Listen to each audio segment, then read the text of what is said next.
Ivoiriennes, Ivoiriens de toutes les régions de notre pays, Ivoiriennes, Ivoiriens de la diaspora, chers habitants de la Côte d'Ivoire, chers amis de la Côte d'Ivoire. L'heure est grave. En des temps plus ordinaires, j'aurais évoqué, comme je l'ai fait l'an dernier, l'histoire de notre pays, les progrès accomplis, les défis restants à relever. J'aurais salué les exploits de nos sportifs, de nos paysans ou de nos travailleurs. Malheureusement, et croyez-moi, je le regrette, l'heure n'est pas au discours de circonstance, au discours convenu. Il vaut mieux prévenir que guérir, nous dit la sagesse populaire. C'est donc ce que je vais m'efforcer de faire aujourd'hui avec votre permission. Quand la maison commune est en danger, ce n'est pas le moment de discuter de la taille des fenêtres ou de la plomberie. À moins de 3 mois d'une élection décisive pour l'avenir de notre pays, c'est la maison Côte d'Ivoire qui est menacée, et potentiellement la sous-région, si nous n'arrêtons pas la machine infernale de l'exclusion, des arrestations, de l'intimidation et du repli identitaire. Félix Houphouët-Boigny a fait de notre beau pays le pays du dialogue. Il est arrivé à force de patience, d'intelligence, de ténacité et aussi une de ses plus grandes qualités, d'humilité si précieuse, à faire que ce mot, le dialogue, pendant toute la période où il fut au pouvoir, soit de façon quasi automatique associé à notre pays. Le dialogue et la paix, mots bénis entre tous. Que ce soit pour des sujets internationaux, aussi complexes que le conflit du Moyen-Orient, ou plus près de nous, la discrimination raciale contre nos frères noirs en Afrique du Sud, ou même certaines de nos difficultés internes, il a toujours prôné une seule et même solution, le dialogue, ajoutant que le dialogue était l'arme des forts, qu'il fallait éviter les conflits, qui étaient inutiles, puisque, quoi qu'il arrive, à la fin de chaque conflit, il y a toujours un moment où on doit s'asseoir et discuter. Je veux donc m'adresser ce soir à ceux qui aujourd'hui emprisonnent, bafouent les libertés fondamentales, enlèvent en pleine ville des jeunes Ivoiriennes et des jeunes Ivoiriens, qui ont fait du mot Sébroco un nom craint des Ivoiriens. Arrêtez, arrêtez, arrêtez. Les Ivoiriens n'en peuvent plus. Ils vous supplient par ma modeste voix d'entendre la voix de la raison. La conférence épiscopale de Côte d'Ivoire ne vous disait pas autre chose dans sa lettre pastorale du 29 juillet. Elle dénonçait, et je la cite, l'amateurisme de l'administration électorale, la fraude, la corruption, les violences multiformes. Elle appelait tous les citoyens à rejeter calomnie, diffamation et repli identitaire, et à valoriser ce qui nous unit plutôt que ce qui nous divise. Concernant la question de l'éligibilité à la présidence, la même lettre pastorale appelait à allier respect du droit et bon sens politique, en tenant compte du contexte actuel pour favoriser l'inclusivité et prévenir les tensions. Elle appelait aussi à la mise en place d'une structure véritablement indépendante et professionnelle, condition indispensable pour restaurer, dit-elle, la confiance du peuple dans le processus électoral. Voilà pour la conférence épiscopale. Ensuite, le nouveau président de la Fédération évangélique de Côte d'Ivoire, la FECI, nous disait le 6 juillet ceci. Organisons la meilleure élection présidentielle en Afrique. Élection ouverte à tous. Élection à laquelle tout le monde doit compétir pour que le meilleur gagne. Élection où on n'élimine personne avant la compétition. S'adressant aux leaders politiques de tous bords, il ajoutait « Je leur demande de s'engager dans une logique de dialogue et de paix. Ne sommes-nous pas dans un pays de dialogue ? Félix Houphouët-Boigny, le père de la nation ivoirienne, n'a-t-il pas dit, à juste titre, que le dialogue est l'arme des forts et non des faibles ? Et il nous disait « Chers leaders politiques, soyez tous des forts, soyez tous forts, dialoguez. Aux leaders politiques de tous bords, le temps est venu de passer la main à une nouvelle génération. » Voilà donc ce que nous disent nos leaders spirituels. Ont-ils tous tort ? On retrouve les mêmes échos dans chacune de ces déclarations. Ont-ils tous tort ? L'Ivoirien que je suis, le musulman que je suis, n'a aucune hésitation à citer abondamment la conférence épiscopale ou la Fédération évangélique de Côte d'Ivoire. Les sentiments que nos frères chrétiens expriment ici sont partagés, je le sais, par beaucoup de musulmans. Nulle religion n'a le privilège de la vérité. Et je salue sans hésiter la vérité et la sagesse d'où qu'elles viennent. Merci donc à nos frères chrétiens, catholiques et protestants, de montrer la voie sur ce point. C'est dans un œcuménisme bien compris et bien vécu que nous bâtirons une Côte d'Ivoire en paix et prospère. Et cette paix, elle profite à tous. Et de même, la violence affecte tous. Une balle qui siffle ne saura jamais faire la différence entre un musulman, un catholique, un protestant, un animiste, un évangéliste ou un athée. Et donc, il y a exactement un an, le 7 août 2024, dans mon message, je disais « La Côte d'Ivoire de demain doit définitivement tourner le dos à ceux qui nous a divisés et continuer à nous diviser. » Alors que nous nous rapprochons de 2025, disais-je en 2024, je crains que des leaders essaient de nouveau de nous entraîner dans la voie du conflit et de la violence. Le président Houphouët-Boigny nous a laissé en Côte d'Ivoire une culture de paix, de dialogue et instrument essentiel de recherche permanente de consensus. Il a bâti une Côte d'Ivoire unie, dont les fondations ont pris appui sur notre devise, union, discipline, travail. Nous ne comprenons pas ce que nous vivons aujourd'hui. Pourquoi tant d'arrogance ? Pourquoi tant de violence ? Pourquoi toutes ces arrestations ? Amis de tous et ennemis de personne, comme aimait à le dire le président Houphouët-Boigny. La Côte d'Ivoire était un exemple de pays africain moderne et modèle. Elle a su surmonter pendant 30 ans tous les défis qui fussent sociaux ou économiques dans un souci permanent de cohésion sociale et de richesse équitablement partagée. Cette Côte d'Ivoire était forte de sa diversité, dans une philosophie bien comprise de l'union qui seule fait la force. Ivoiriennes, Ivoiriens, mes chers compatriotes, à la veille de l'échéance cruciale du 25 octobre 2025, force est de constater qu'il règne dans le pays un profond malaise.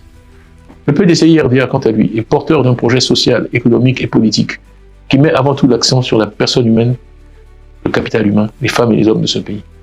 Un projet qui fera régner la paix dans un pays de tolérance, un pays fier et riche de sa diversité, et qui offre à ses enfants, où qu'ils naissent sur le territoire national, quelle que soit leur origine sociale, religieuse ou ethnique, leur chance.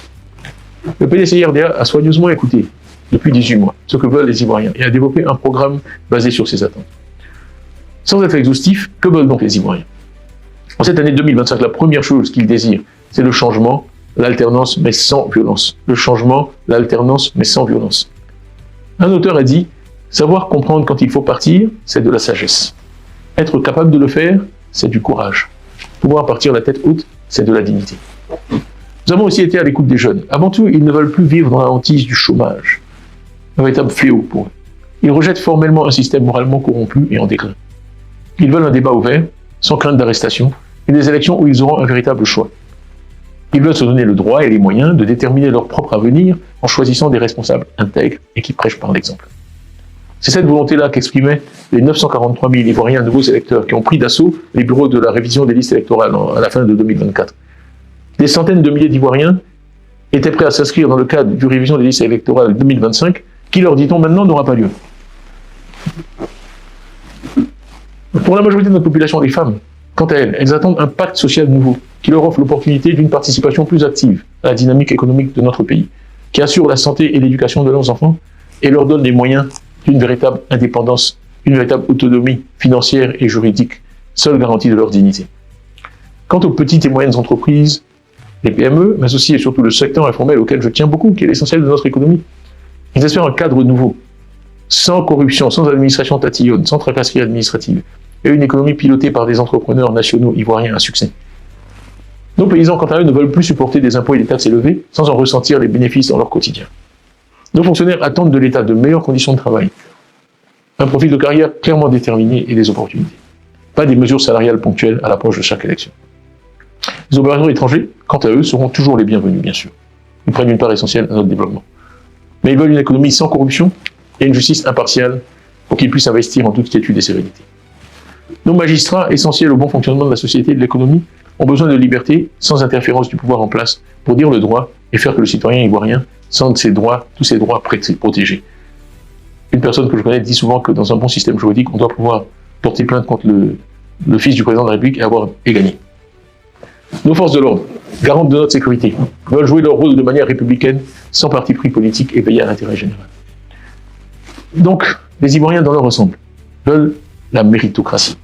Ils veulent la responsabilisation à tous les niveaux dans la gestion de la chose publique. Ils veulent aussi, il faut le dire, la fin du rattrapage ethnique et veulent l'égalité des chances, ce qui est beaucoup plus juste.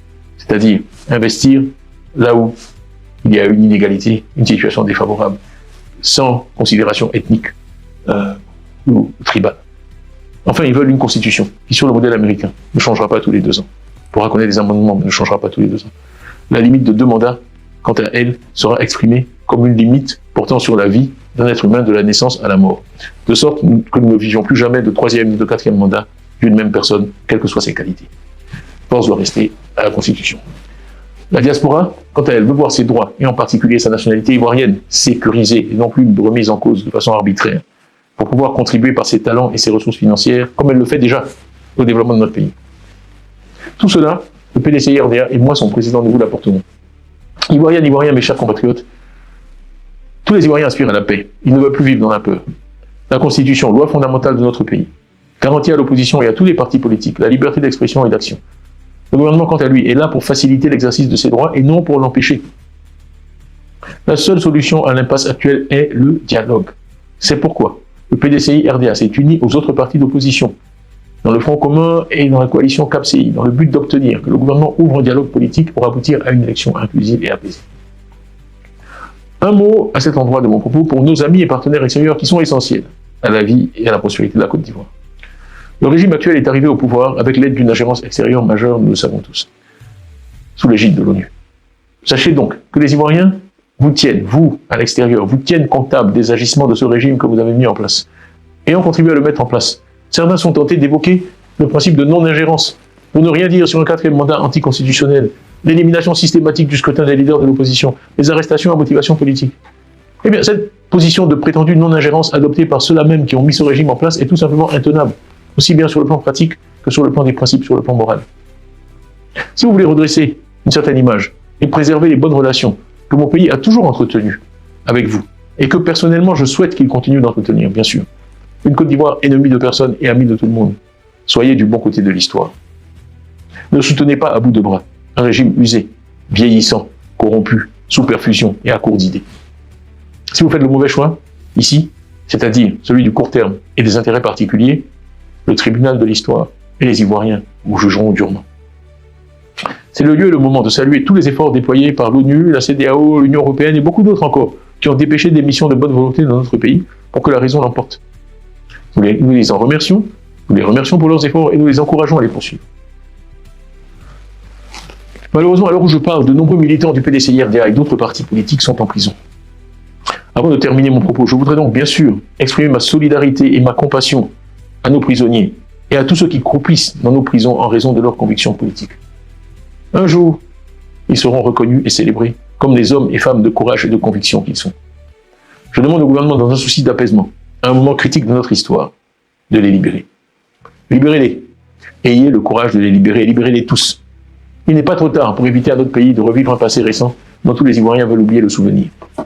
Le PDCI-RDA, par ma voix, s'engage à continuer toujours à œuvrer pour la paix, pour le dialogue, pour construire une Côte d'Ivoire fidèle à la vision originelle du président Félix Houphouët-Boigny, personnellement. Malgré toutes ces difficultés, je demeure personnellement optimiste, convaincu que je suis, que les meilleurs jours de notre pays sont à venir, avec un président élu au cours d'un scrutin inclusif, honnête, transparent, organisé dans la paix véritable.